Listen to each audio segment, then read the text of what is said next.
Chapter 19. Things get better. Frankly, Melvin swatted at the 9 new tissue packets stuck to his upper torso as if they were swarmed by stinging bumblebees. He stepped his giant spiked feet and fled at about violently as a hulking body doubled, then tripled in size. Melvin kicked and punched the walls of the gift shop as he left out terrifying, but blood-curdling cry.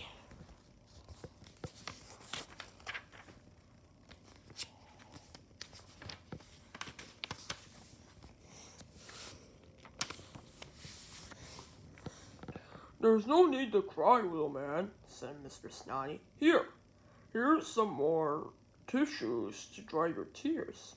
He tossed several more sample tissue packs at Melvin. As you might have noticed by now, Mr. Snotty wasn't exactly the brightest bulb on the Hanukkah tree.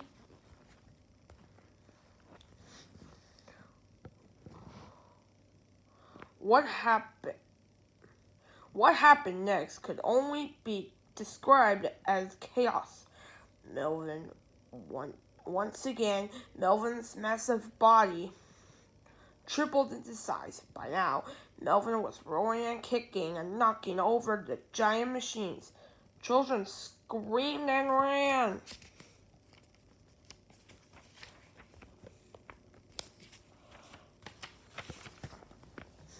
Mr.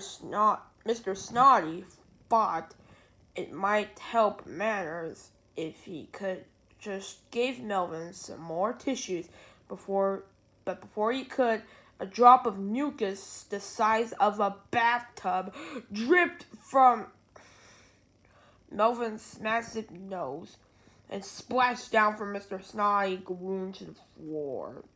Splat! George and Harold hid behind the red curtain with black dots on it as Melvin crashed through the roof of the factory. Ear-piercing roars bellowed out of his gigantic oozing mouth as he kicked down the walls of the factory and tossed heavy machinery into the parking lot. Mr.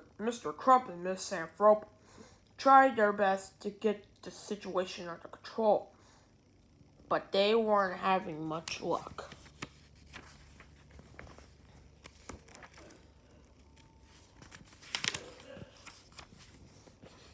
"Hey, Bob!" shouted Mr. Crump.